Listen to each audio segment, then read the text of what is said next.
Sveiki!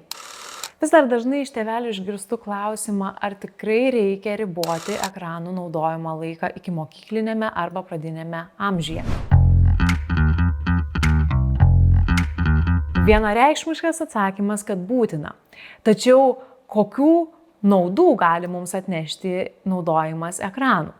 Viena iš didžiausių pagrindinių naudų šiais laikais yra ta, kad tėveliai turi galimybę truputėlį pailsėti ir atitrūkti nuo kasdienybės, kai vaikai užsiema savo įdomią veiklą.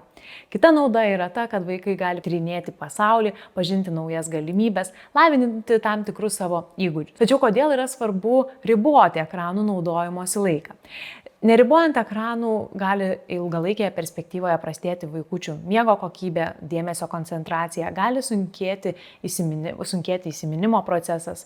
Gali nutikti taip, kad vaikai praranda įgūdį lavinti savo fantaziją, nes ekranuose viskas yra labai aktyvu, labai daug stimulacijos smegenims ir vaikams tiesiog pasidaro nebeįdomu panuobodžiauti ir kurti savo galvytėje kažkokius papildomus žaidimus ar kažkokią papildomą veiklą. Dėl šios priežasties yra be galo svarbu riboti ekranų naudojimosi laiką ir čia yra pateikiamos Vilniaus universiteto psichologų, mokslininkų sudarytos rekomendacijos, kiek būtų galima sveikai naudoti ekranus. Tad mėgaukimės gyvenimu ir balansuokime tarp virtualaus pasaulio ir mūsų turimos gyvos kasdienybės, kad vaikučio gyvenimas būtų socialiai, emociškai palankus jo fiziniai ir emociniai geroviai.